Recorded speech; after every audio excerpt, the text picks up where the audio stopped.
On today's episode of the CLS Experience, we have a very special treat. He's the one and only icon and one of one to be brought back for round two and a sequel on the record-breaking CLS Experience podcast. He's a world-class keynote speaker with over 30 years of experience as an entrepreneur and coach to top athletes, entertainers, and business moguls. He's a peak performance expert, mentor, best-selling author of one book and about to be of a second, and you could take that to the bank. One of the baddest business moguls in the world, fitness enthusiast, power player, and the current face of personal development, pulse behind the Max Out movement, and author of the brand new self-help instant classic and Bible, The Power of One More. He's just a juggernaut in all facets of life and a terrific husband and father and an extraordinary man of faith. Please welcome the electrifying, hungry, charismatic, abundant, grateful, iconic king of cool, the dynamic and humble Ed Mylett. How you doing, Uncle Ed? I need a recording of that, please. Can you please play that for my kids? That was so good. Oh, man. Thank you, Greg. I'm so proud of you, man. I was just telling you off air. I'm so proud of you. I hear about you all the time. And you're a rising star with everybody whose opinion that matters to me. They think the world of you. Thank you so much for saying that. And like I was saying, it means the most coming from you. And I'll be straight up with you. I take great pride in those intros. We just had you on 4 months ago. You're the first one to come back for a sequel. So it was a nice challenge to kind of separate and make it different. But I'm really happy to see that I did good by you. And I'm honored that you'd have me back, the first guy twice. So thank you very much. Hell yeah. We're going to dive all about the book and all that stuff, which I'm super excited about. And obviously, I want to wish you congratulations. I personally can't wait to read it. And I'm sure I'm going to read it multiple times. Before we dive in on that, we're going to get a little nuts. You ready for me? Get nuts. Let's go. Ed, what are some non-negotiables for you? Non-negotiables. I won't hang around any friends of mine who are gossipers or cheaters in any way in their life that I'm aware of. So that's a non-negotiable for me. That wasn't always the case, but it is now. Non-negotiable for me is that I'm going to work out every day of some type, move my body some way. Non-negotiable for me every day is that I'm going to be praying and connected to God. And non-negotiable for me is that I just don't want to settle for less than I'm capable of. And that's the hardest of all of them, because what does that mean? What's that standard like? Just, there's days like any day, you have them as well, where you're just not feeling it. And it's those days where you separate yourself. It's not what you do on the days where you're feeling great. It's what you do on the days when you're not motivated. That's what separates us. So I pride myself on those non-negotiables. Yeah. And you always talk about that on constantly showing up as the version of God created you to be. And so for the kind of chasing that person each and every day. One thing you just mentioned is working out. 2 questions based upon that. Number one, how's your calf?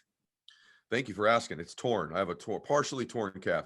I hurt that calf in college. What ended my baseball career was a catastrophic injury to my right calf. I got hit with a pitch, formed a tumor on my right calf. They took the tumor out, but part of my calf with it. It grew back. They did it again. And then the last time they said, if we take any more of this, you're not going to have a right leg. So it's just loaded with scar tissue. The scar tissue is good, man, because it's held my calf together.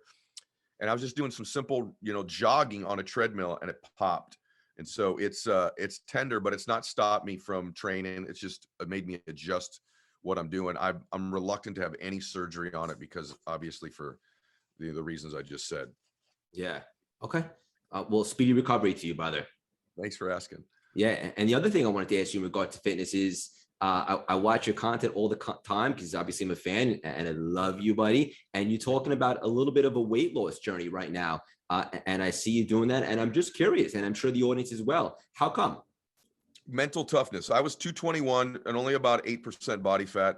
So I was in really good shape at 50 years old. I really feel like 50 years young.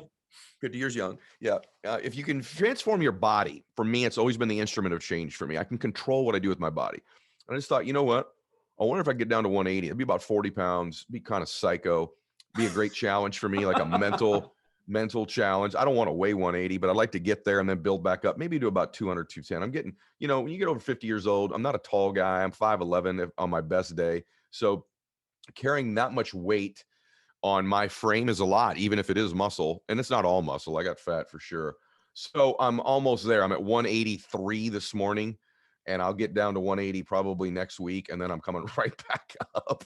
I could dehydrate and probably get there right now, but I wanted to do it like as naturally as I can. And it was 100% just the mental challenge, the discipline, the adjustment of putting myself through something difficult. In the book, in The Power of One More, I have a chapter called One More Inconvenience, and it's building the muscle of doing inconvenient and difficult things and how to actually do that. And so this was one of my ways of just sort of embodying one more inconvenience every single day for about 3 months. Yeah, and that's so powerful. You have to create challenges for mental toughness, right? Like, Yeah. and I've heard you talk about this also. Like, we talk about the GOAT, Tom Brady, right? Like, his motivation in season whatever it is right now Yeah. is obviously not the same in the beginning of his career when he was an overlooked late round draft pick. I'm sure he has other mental challenges that he comes up with now. So you're setting the example, and for the audience, like, never get complacent, right? If you're feeling a little too comfortable, that's feedback from the universe saying maybe you should challenge yourself. Yep. The most rare thing in the world is people who are willing to do inconvenient stuff. And Napoleon Hill says in Think and Grow Rich, which is my second favorite book other than the Bible, well, maybe other than the book I just wrote. The only criticism I would Think and Grow Rich is it's my favorite book. I have it right here. I'm rereading it right now. Yeah, I know we talked about this before, right? But the thing is, you don't think and get rich. You have to do stuff. And so my book's more about what are the thoughts and the actions you have to do in congruency. And one of them is just building this tolerance level. I just had Phil Heath on, 7-time Mr. Olympia, on my show. And I said something to him that he had never thought about before. I said, Phil, and obviously Phil's probably done some supplementation that's different than some other people, right? But that's not why he's Phil Heath. He's Phil Heath because he has a different relationship with pain. And I said, did it occur to you? He goes, I never thought about it, brother. You're exactly right. I said, you chase pain. You chase inconvenience. Napoleon Hill says, on the other side of temporary pain, you get introduced to your other self. And so if you're in temporary pain right now, just realize if you can get through this, on the other side of that, you get introduced to a different you. That different you produces a different life. And so it's your relationship with discomfort, inconvenience, hard things, and pain that really alters you. And that's why I did the weight loss thing. Isn't that everything in life? Like, spoiler alert for everybody listening, there's always going to be some form of adversity, obstacles, or challenges. But when you get gritty, right, and you build that resilience, or as Napoleon Hill says, you get introduced to your other self, and you talk about this in your new book and so forth, then you get used to the discomfort and you actually lean into it. You do lean into it. You embrace it. Because you know on the other side of that is the thing you want. And this avoidance of it becomes habitual, and the pursuit of it becomes habitual.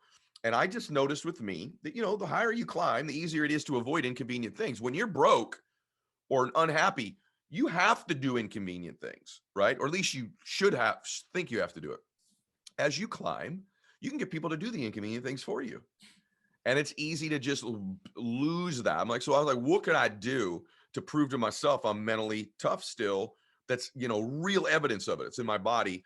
And it's just like, I don't want to ever not have that. I don't ever not want to be doing difficult things in my life. We all think we want to work to not do that. But the truth is, it's not really the case. We just want to become more familiar with it so that when we see it, we know what it is and we attack it. Oh, gold. That's where we drop the mic, but we're just getting warmed up. By the way, Uncle Ed, happy belated birthday. You and I just found out we share the same birthday. Dude, brother, I could not believe that when you told me that. And that's some sign of greatness between the two of us, right? So I'm honored that's the case, because I do see you in many ways, not in my footsteps, because you're creating your own huge footsteps that'll be much bigger than mine. But the way that you care about people, the way you're trying to grow, how precise and prepared you are in your craft. And then you're this really unique nuance, man. You're this really tough, strong dude who's just got a lot of heart and humility and kindness to you. And I'd like to think that I embody some of that as well. It's just things I admire in you. And then the fact that we're born on not the same day, but the same date is pretty cool too. Not a coincidence. Not a coincidence. Yeah. And thank you for those beautiful words. And for the audience listening, as I was telling Ed before we went on air, when I made the transition from Wall Street to do the personal development stuff, which is the dream in my heart to make the impact, Ed stood out to me compared to everybody else, just doing things a certain way, vibrating on a certain frequency that I felt aligned to. So I want to acknowledge you for that. Thank you, brother. That's an honor. Yeah. I want to ask you this question because I'm so curious, and then we're going to dive in all about the book. Okay. There's some cats out there that just know how to win. No matter what arena they step into, they will be a successful gladiator. Maybe not right away, but they'll figure it out. What is it about those type of cats that could just do different things and always figure out how to win? Well, one, they got the identity thing down that they're a winner. They know how to will things to happen. I talk a lot about that in the book on changing your identity. The other thing, though, is there's something I call in the book called a one more multiplier. I actually used Brady as the example of that. But these are people who, no matter what organization or endeavor they get involved with, they multiply the organization. They set the pace. There's something about their vibrational frequency that's just completely different. And so, like Brady, he's a multiplier. When he comes to the Bucks, it wasn't just that you added him and what he could do to the organization. Other studs want to go play there. So what do? You get Leonard Fournette, you get Antonio Brown, even though he's gone now. You get Rob Gronkowski, you get free agents who are signing for less money to play there. They just got Shaq Mason, the guard, now to play with them. People want to come play with one more multiplier. So when a one more multiplier gets into anything they do, they draw and attract to them the best around them in addition to them, and they multiply themselves. And so they have the identity of it, but they're multipliers. That's such a great point. And I see that in you too, brother, because I know you're doing a little bit of a book launch. You're putting together an event. And I saw some of our mutual friends on there, John Gordon and some others. Everybody just wants to be a part of it. It's contagious. Yeah, I didn't even have to ask anybody. They all came to me and said they wanted to do it, which was really, really cool. And I'm grateful for all those friendships. And by the way, it's something for everyone to realize. Like, I've poured it. I'm not saying I've been willing to give without expecting anything in return for a number of years. And so then when I needed something, I didn't even have to ask. People were approaching me. In fact, I felt bad about the people I can't have involved with the book launch just because there's only so many people that I can have. So there's a law of reciprocity in life. When you give, and give, karma happens and good things come back your way. You reap what you sow. That's it. Love this. One of the premises of your new book, which I think is so exciting, and it's really something that a lot of people can find value in, is you're one more step closer to living your best life than you think. And a lot of people I see give up right before they might break out, so to speak. Is that the premise of the book?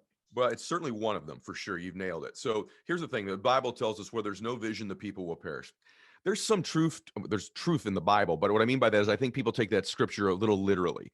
It's not that most people don't have vision. You know how you want to feel. You want to feel happy or sad, proud or embarrassed. You want to have a jet or you want to fly in coach? Do you want to eat at the best steak or Del Taco? Right? You want to retire your parents or not? Right? You want ecstasy, passion, joy, or do you want depression, anger, and anxiety? You know what you want, right?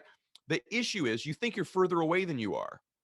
It's a depth perception vision issue. And so because you think you're so far away, you acted in accordance and patterns with that, and you always keep it that far away. But what if, theoretically, you're completely wrong and I'm right? And my theory is you're one decision, one meeting, one podcast, one new emotion, one new thought, one relationship, right? Away from a completely different life. And you've already proven that different times in your life. If you're married, that one relationship changed your life. That decision asked that person out. So you're much closer than you think you are. But because you don't think you're that close, you're not looking for the meetings, the relationships, the thoughts, the emotions, the breakthroughs that are right in front of you all the time. In the book, I have a chapter called the Piñata chapter. And I talk about, I went to this party, it's 5-year-olds. And it's a piñata. So the birthday boy gets up there and whacks at the piñata like 11 times. No candy comes out. So he quits, right? Next kid gets up, hits it 100 times. No candy comes out. He kind of disappears. Next kid. So what was happening that they didn't know was invisible progress was breaking down that piñata. There was no evidence of it, but that piñata was breaking down one swing after the other. It's invisible progress. It's called compound pounding. That's a real thing. And so what happens is all this progress is being made with no evidence of it. So then the last kid gets up, he hits it once and all the candy comes out. Everybody celebrates and gets all the candy. Here's the issue. Was it that one swing by the last kid that broke the piñata? Of course not. It was the cumulative blows, just like in life. But most people will quit before the candy comes out. They'll quit before the big money comes out. They'll quit before the relationship comes out. They'll quit before their 180-pound body that I'm trying to get right now comes out. They quit because they don't understand they're making progress even though it's invisible. They're moving closer to their dream and their vision than they realize, but they don't stick around to get the candy because it's invisible.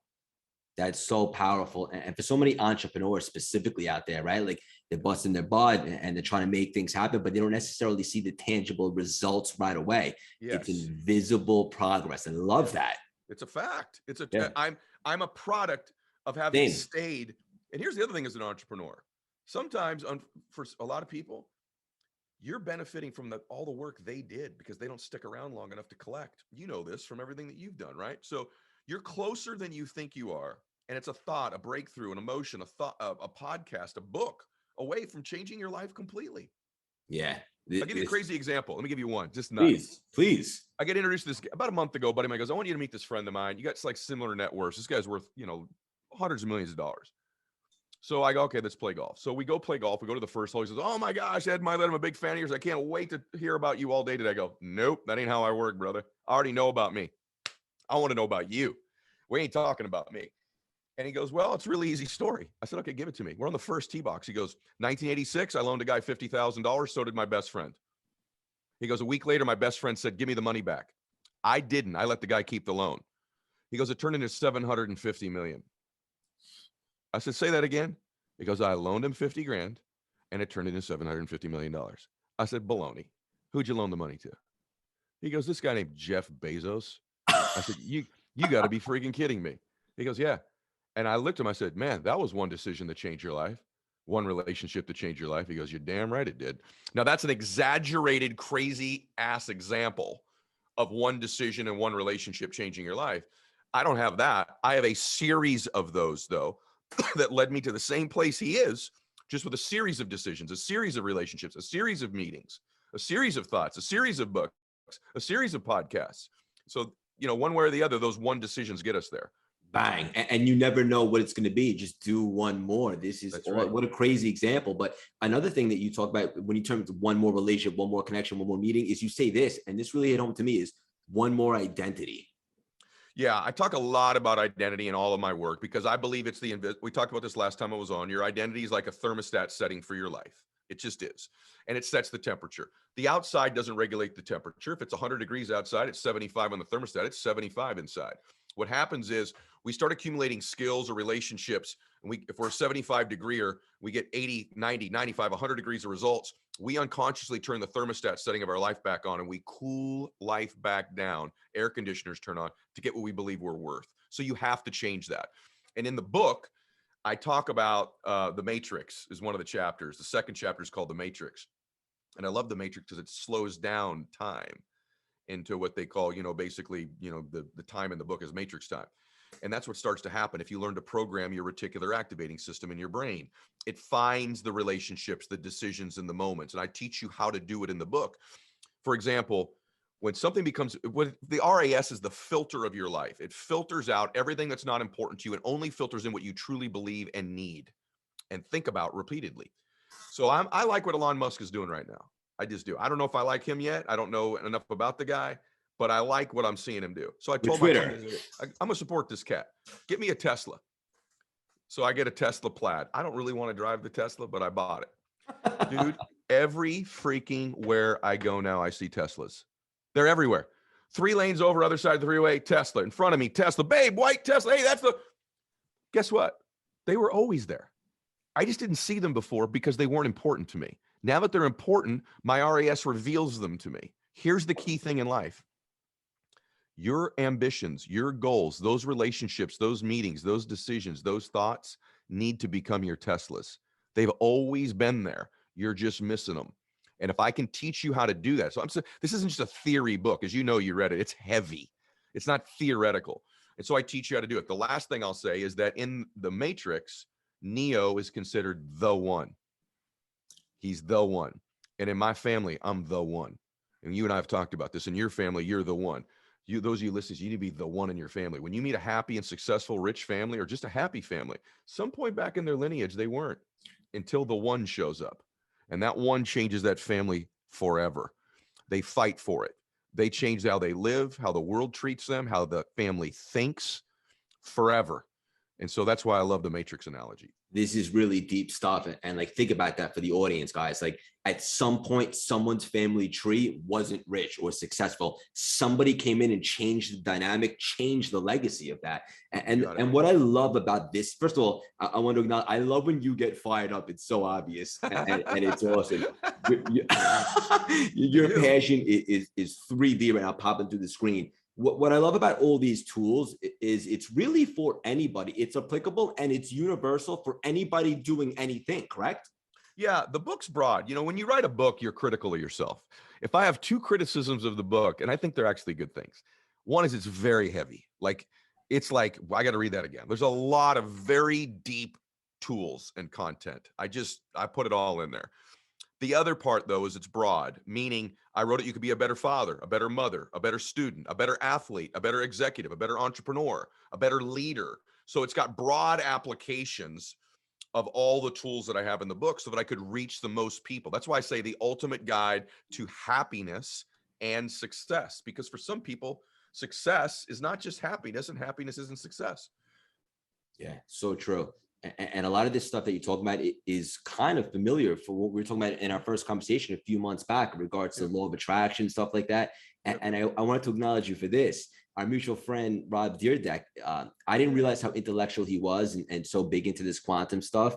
But of all the people that I talk about this stuff with, you have the best ability to simplify it and make it transferable to everybody. Yeah, the RAS, we could go detailed, is in the prefrontal cortex of your brain. There's all these things I could tell you that don't matter.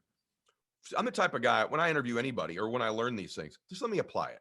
How do I do it? Right. I don't need to, I'll be honest with you. My wife was just saying this last, she goes, I wish there was a man around the house. I said, what did you say? This was last night. I said, babe, I've been married, I know my wife forever. I go, a man. She goes, no, I mean just someone who can fix things. I go, babe, I pay people to fix things. And this is the truth, man. Here I am worth a pretty good chunk of money. I don't know how electricity works. I have no idea how this light bulb works. I have no idea how my jet takes off the ground. I don't need to know that. I just need to know the jet takes off the ground, right? So I got people that I pay to fix my jet. So the point is, I don't think you have to understand the prefrontal cortex, reticular activating system. You need to know the matrix. You need to know how to visualize correctly, repeatedly, and in a detailed way so that you program that RAS to see the Teslas of your life that you want. I can teach you how to do that. I understand the sophisticated parts of it, but I don't have the need to be the smartest person in the room. I have a need to serve you. I have a need to get you to improve your life. There are far smarter people than me, and this is not about me. Long ago, my life stopped being about me. And it doesn't mean I'm not self-centered. It doesn't mean I don't have any ego. Of course I do. But it means I know what makes me happy. And what makes me happy is not fulfilling my own ego. It doesn't work anymore. I tried it. What works for me is serving God. And what works for me is trying to improve the lives of other human beings in ways that I know how to do it. What is different about me is I'm one of the very few people in personal development who was wealthy and successful prior to doing it. Meaning I'm not telling people how to do things and getting rich doing that. I did them. And then I documented them. So I know exactly what I did to change my life. And that's what I put into this book, or the details. Yeah. And based upon what you just said, when I think of one word, I think of credibility. Thank you. Yeah, I hope so. I mean, I'm not perfect. I don't have every answer. Someone asked me the other day, I was doing a interview on my book, and they go, man, you really have learned a lot in life. And I think I told you this the last time we talked. The older I get, the more I realize what I don't know. I don't know a lot. And I made a lot of mistakes. Now, one cool thing about me writing a book, I can save you years of the stupid things I did. And the other thing I can tell you is in the book, The Power of One More, are only things I know that work. In other words, it's not 3,000 pages because I don't have 3,000 pages of stuff. Right now, at this stage of my life, I've got what's in this book, and it'll help you. Yeah, I love that you said that. And also, the last time you were on the show, you said the person that I am today, meaning 4 months back, is not going to be the same person that when we speak again, or you have me back on the show, so because you're always evolving and growing, just like you just said with the book. Yeah, it occurred to me the other day, man, I was going to tell you this. My dad made one more decision to get sober, as you know, and that changed. I talk a lot about this in the book. And then when my dad got sober, I said, Dad, are you going to stay sober forever? He goes, I don't know. I'm going to stay sober for one more day. And that one more day, I said this last time I was here, so many times I've wanted to quit my business or quit something. I just don't quit for one more day. But something occurred to me, Craig, right after I wrote the book, actually recently, and it just occurred to me. I want everybody to really hear this. If my dad doesn't make that decision to get sober, that one decision, and then stay sober one more day at a time, I'm not talking to you. I'm not talking to you. I'm somewhere else in my life. That changed our family tree forever. But then it occurred to me after I wrote the book, and I'm serious. It was just recently. Bro, someone helped my dad get sober. I don't know who they are, but that person changed my family forever in a quiet act somewhere alone with my dad, and they helped him get sober. And here's what's crazy. Listen to me, everybody. Do you know what qualified that person to help my dad? Their mess. The fact that they were also a drunk at one point and an alcoholic. Them being a drunk and an alcoholic is what qualified them to change my father's life, and in turn change my life, which has in turn changed millions of other people's lives. So the minute you sit there and start thinking, me? Why me? I'm not qualified to help people. Who's going to listen to me? Maybe it's your exact experience, your exact set of skills, your experience, your story, your mess that is exactly what's preparing you to change other people's lives. And whoever this person was that helped my dad, my great-great-grandchildren's lives will be changed dramatically because of them. So the ripple effect of that person's mess has dramatically affected my family. And it's not in the book, but I wanted to share it with you today. This is riveting. Thank you for sharing that. This is as deep as I've ever heard you get. And that's crazy. Like that one cat, right? Change that, and then it changed your entire tree and so forth. And it's just, to be honest, I'm just taking a second to process. I woke up in the middle of the night, brother. I was 3 a.m. I woke up and I thought, I turned to her, I said, what, babe, wake up. I've known my wife since, as you know, kindergarten. Yeah. And she knew my dad. I said, babe, someone helped my dad. She goes, what, honey? I said, someone helped daddy get sober. Someone was with him and helped him. She goes, oh my gosh. And I said, they were probably a drug addict and an alcoholic. She goes, oh, for sure they were. They wouldn't have been at the meeting. I said, is that not amazing that this person's tragedy of their life and their mess is what qualified them to save my life, to save my dad's life, for my Max and Bella, my kids' lives? That one person they helped, that person deserves a place in heaven. And they wouldn't have made that had they not made, imagine all the mistakes a drug addict makes, all the poor choices an alcoholic makes, all the sins that go along with being that way. And that person did something magnificent with that mess. Yeah, but don't we need that in life? When the way you're describing that, I think of the word contrast, right? We need the bad to appreciate the good. We need to go through some stuff to see the light, so to speak. Yeah, man. That's the hard part of raising kids when you're rich, to be honest with you, is making sure that they have no, you want them to struggle. You want them to have challenge. Remember when my kids were little saying, babe, we're not intervening with the teacher. Why? All the other parents do. Because I want them to learn to work things out. I want them to have setbacks. I want them, believe it or not, to have some down times because it makes the victories sweeter. That's why. Shapes them. Yep. Yeah, this is awesome. I wish we had 10 hours, but we're going to do a lot more together. I'm going to put that intention out there. Two words, Ed. Yeah. Impossibility thinker. Mm-hmm. I love that chapter, brother. So here's a huge thing for us to realize as humans, and that is that we often, most of us unconsciously have started to operate out of our memory and our history. When you're young, you're happier. Why are you happier when you're 4 or 5 years old? I can tell you why I believe you are. Number one, you were just recently with God. So you were much sooner with God. Two, you operate out of your imagination and your dreams. And as life goes on, we move away from our imagination. It gets suppressed in our dreams, and we move into our history, our patterns, and our memory, and we operate at them. You have to become an impossibility thinker. And so the more and more you begin to crank up your imagination, dreaming is one thing, imagining this beautiful imagination you were given, light it up again, turn it on again, begin to force yourself to imagine and to dream without a plan, without the qualifications, without any of that crap you think you need. Turn that on. Otherwise, you are going to have a history and a memory repeat itself with just a different set of circumstances and a different set of people over and over and over again until you're dead. Because once you start operating out of the pattern of memory, which is what most people do, and history, you just recreate the same emotions, the same sort of results with different people in different circumstances. But when you turn on your imagination and you become an impossibility thinker, you have opened, just when you have the thought of something great with your life, okay, an imagination, you create a space that didn't exist before you had that thought. A physical space exists when you have an imagination and a dream and a thought that didn't exist before. And the way that your RAS does is what it does is once you have that imagination, if you repeat that imagined dream over and over and over again, because our mind moves towards what we're most familiar with. So if you're most familiar with your history and your memories, you move towards them. If you're most familiar with your worries, your fears, your anxieties, you move towards them. If you're most familiar with your imagination and your dreams, and it's repeated like hundreds of times, your mind moves towards it. And your RAS starts to furnish that space you just created with the people, places, things, objects that you need to build it. That's how it works. And so begin to dream. Think about this. You can have no resources. Take an alcoholic. I'm real familiar with them, right? Because of my dad. A drug addict on the street. So you're worst case scenario, you're a drug addict living on the street, homeless, no job. How is it that that drug addict with no resources, no connections, no nothing, finds a way to get their drugs every day? How do they get them? They have had no resources, no ability, no nothing. They somehow get that drug, don't they? Because your obsessions truly do become your possessions if they're repeated things in your imagination and your dreams, even if they don't serve you, right? So we prove as humans with no resources, with no ability, we get what we obsess about.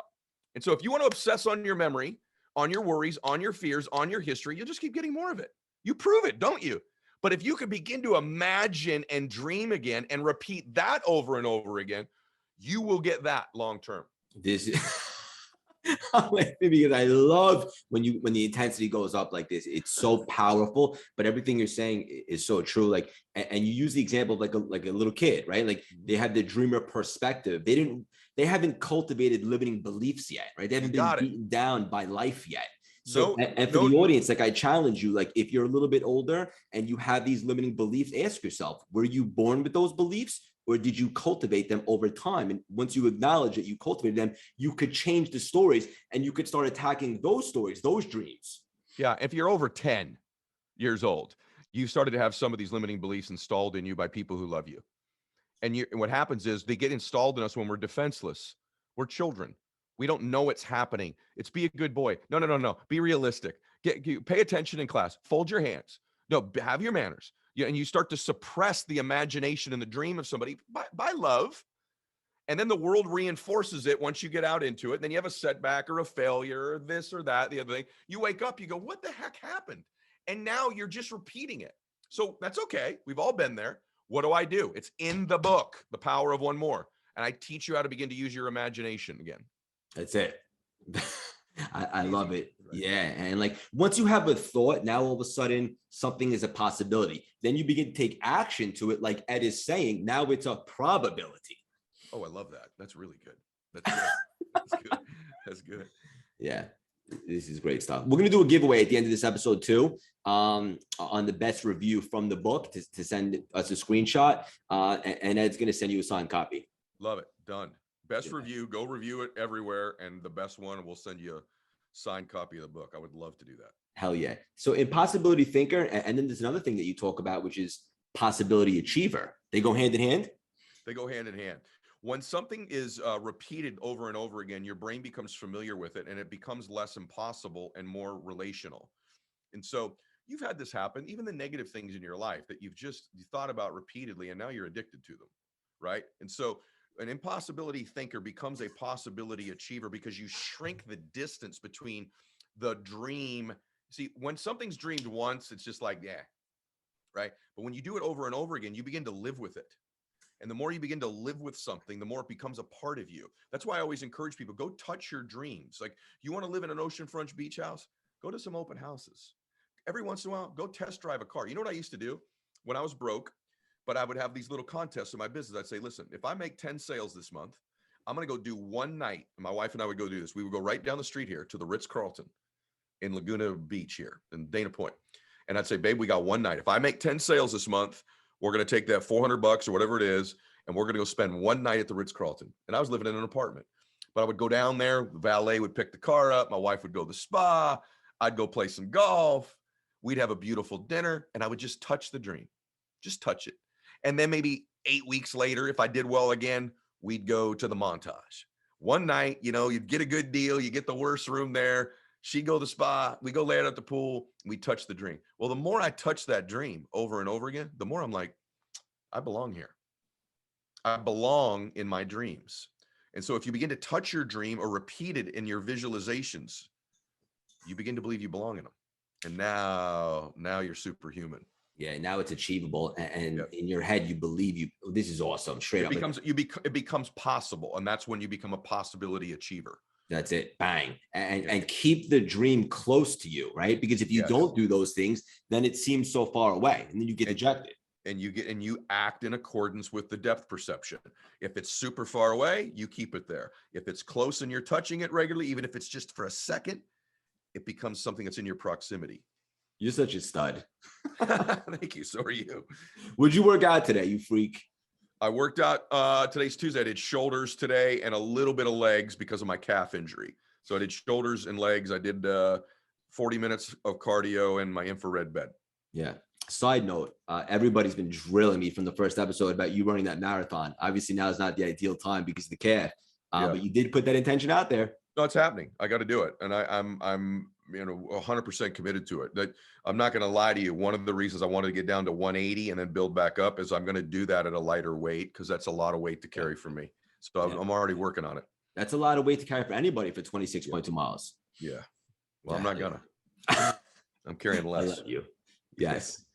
A lot of this book also, you dive into quantum science, right? And some energy stuff as well. Yeah. Go back into that too? Hardest chapter for me was the faith chapter. I think the faith chapter took me as long to write as almost the rest of the book because I am a Christian and I'm proud of that. And I don't do it to preach or I can't write a book about what I believe about life and not talk a little bit about my faith, but I wanted to do it in a way that respected people of all faiths. And so I wanted someone who was Jewish or Muslim or Hindu or agnostic not to feel alienated by the fact that I hold a particular belief system, because certainly in my social circle, I hang around people from every single faith. And my two best friends happen to not share my faith at all. And my dad, who was my very best friend, I would call more of like a new age guy, right? So there's none of that with me. Having said that, though, as a person of faith, I also believe in the quantum field. I believe in energy. I believe in vibration. The reason you and I get along so well is we have a connection energy-wise. Our vibrational frequencies are very similar. And so I'd be a fool not to acknowledge what has really helped me tremendously in my life, which is my plugging into energy, creating energy, being cognizant of what I'm making people feel, giving off energy, and plugging into a space where there's infinite answers. I just happen to believe that there was an almighty God that created all of it. And that doesn't matter if you believe that or not. It's just, that's what I believe. So it's a really interesting chapter because I start out talking about, sort of my faith, and then I go right into quantum energy in the quantum field. And so I'm a believer of both, and I'm a product of both. And so I both pray and meditate daily, and I'm super conscious of vibrational frequency as much as I am anything else in my life. I just give all the glory to God when I'm successful because I know how basic of a dude I am and how great God's been to me in my life. And I just refuse to write a book for me that didn't acknowledge that. Yeah. And you're far from a basic cat, Uncle Ed. One thing that you do really well is you identify what you are really good at. And you own it in that. And because of that, you're able to make a huge contribution and impact. In regards to the dynamic between faith and the quantum, that's so interesting to me, the way you brought that up, because it is kind of similar. But the good news is for everybody that's going to read this book, which is going to be a hell of a lot of people, is forget about faith for a second. Like in regards to the quantum, anybody has the ability to tap into that, correct? That's the whole point I make in the book, is that it's there for all of us to tap into. And I think the more you're cognizant that you can, and the more you just begin to sense energy and be cognizant of your own vibration, your own energy. It's really important that you just said that. This is not a faith book by any means. It's just, I got 19 keys in there. I'm going to mention faith. And so it's one of the 19 that are in there. That's the other thing about the book I would say too.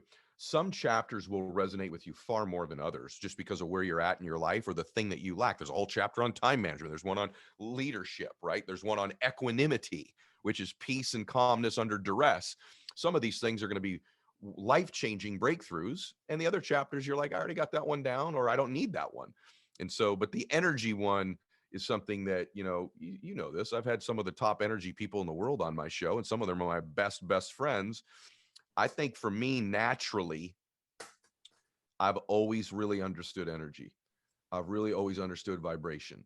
And so that was something that just for me in my life was a natural thing for me. It's not for a lot of people, but yet other things to them are more natural. And so I feed energy. I sense energy. I often will tell my wife, I really, really like her or him, and I can't explain why. And then there's been other times in life, it's just like, I don't have the right vibe on them. And they're probably wonderful people. We just don't vibe energy wise. Yeah, hell yeah, you just don't click. Yep. And also that kind of dives into your intuition, correct? Big time. I'm a big believer in it. Uh, the Bible talks about discernment actually being a gift, and energy is something that you can sense from someone. And I think these are gifts to us. These are alert systems in our lives. Like an example, man, people say, I go a whole chapter on emotions. And I say emotions aren't negative or positive. It's just how much of them do we want? Like, is fear a negative emotion? I don't know. Because for me, the right amount of fear causes me to focus. When I'm afraid, I focus. Fear was given to us in the caveman days, so T-Rex didn't eat us. Now, do I want to live in fear all day? No. Why? Because I'll stay in the cave and I'll never do anything. But I want a little bit of fear when I leave the cave because it causes me to focus. It's okay that for today's podcast, if either one of us were a little bit nervous, that little bit causes us to prepare. It causes us to focus. Respect. So, yeah. It's the amount and dosage of what emotions we want at any given time. Yeah, and just to touch upon that, like when I run my marathons, like even now, I've ran 5, like I still get that little bit of anxiousness or fear before because I respect the task at hand. Doesn't mean I'm not going to show up, but you respect, it's a big deal. Very well said. I agree with you. Yeah, this is awesome. Straight up. We had our mutual friend, he was on my show a little while back, maybe a few weeks back, John Gordon. Love John. I know you do. So do I. And we were talking about the father of lies, as he likes to call it, when that voice comes in your head.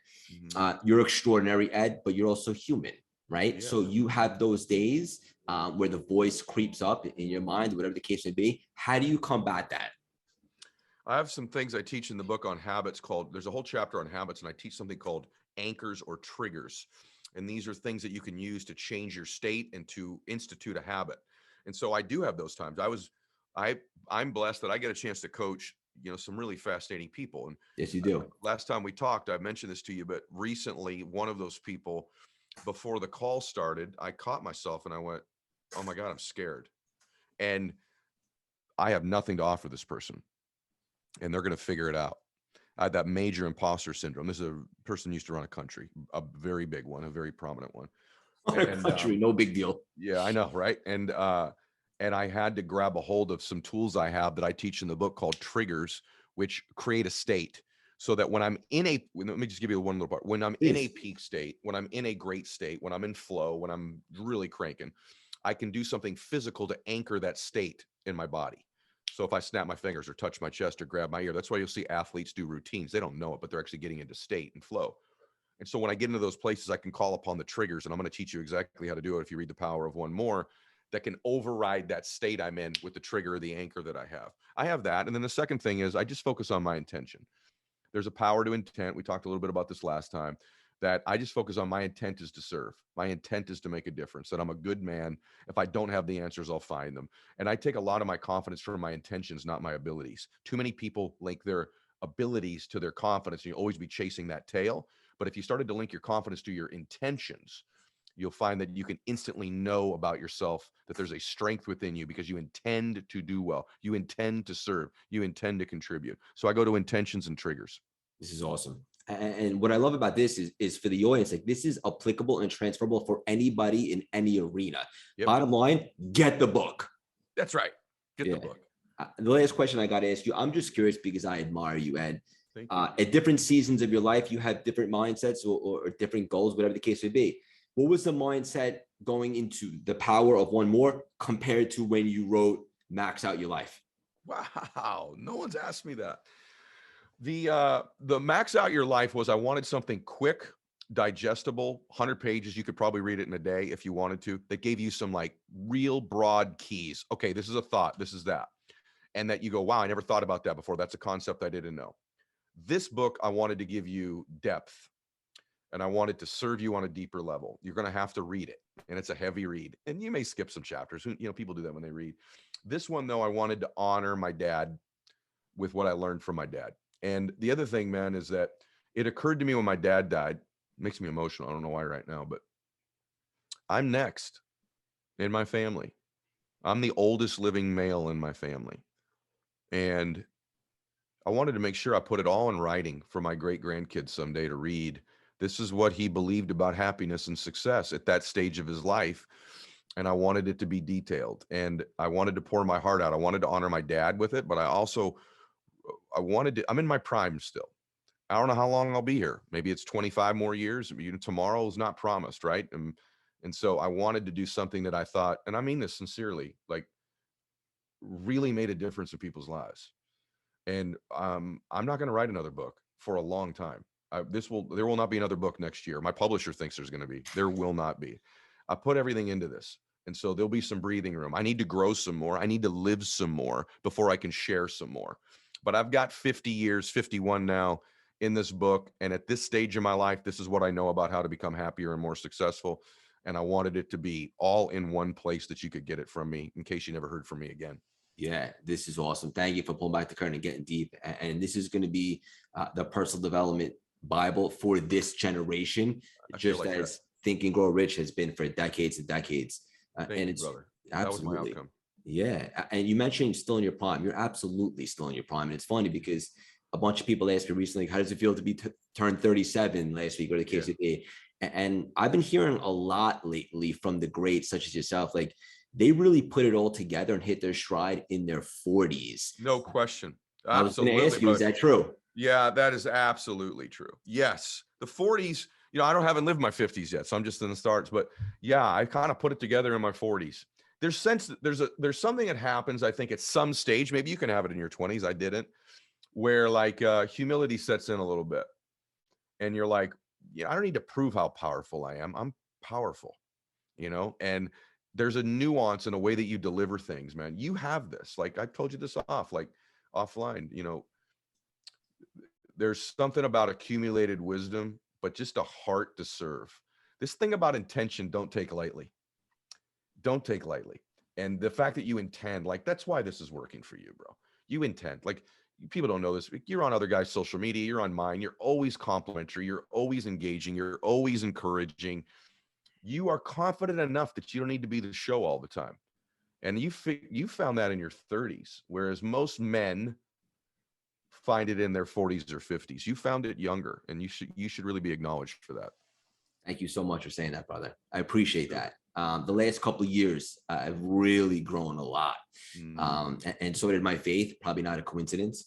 But ultimately, I'm just so excited. And for the audience, like surrounding myself with people like Ed, no ego, people that have a little bit more experience and growth. Like that's the best way to learn, straight up. And so the bottom line is grab Ed's book because his over 3 decades of experience, entrepreneurship, business, relationships, the quantum, all that stuff. Thank you, brother. Thank you very much. Yeah. I'm going to put the intention out there. I'm going to see you sooner than later in person, give you a big, giant bear hug. Get out here to California, man. I'm in. Okay. Do it. And by the way, let's do that agreement. Anybody who writes a great review on The Power of One More, I'm sending you a signed copy. You'll pick it and I'll send the book to them. Done. And we'll put it in the show notes, of course. I already know how the audience can support you. Go buy the book, share the book with a friend and so forth. How can I personally support you, Uncle Ed? You just did it. We just did the show, brother. And you're always so encouraging. And you can support me, man, by continuing to grow and serve other people because I'm immensely proud of you. And you're the embodiment of the power of one more. And you're certainly the embodiment of maxing out your life. And so just continue to serve, brother. It makes me proud every day. And you could not do anything greater for me than to serve other people. Thank you so much, brother. And what another instant classic. Thank you for the honor of having you on again. And just like the Rocky movies, we're going to have another chapter. I have a feeling we're going to have a bunch more.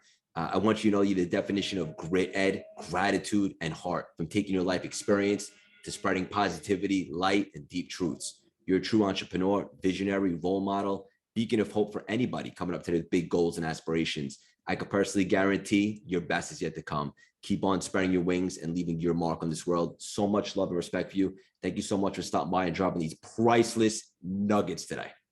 God bless you, brother. Thank you. That was too much fun. Yes, dude, you're so good at this. I'm submitting your name right now. I got about a break of about 2 minutes. I'm going to submit your name to Sirius right now. I really appreciate it. I'll lay it on as heavy as I can, man. Okay. And I'll message you and we'll do some more things. I love you and thank you so much for everything. Love you. I'm going to see Gordon in an hour, so I'll tell him you said hello. Please do. All right, brother. Thanks, man. Bye, Uncle. Have a good day.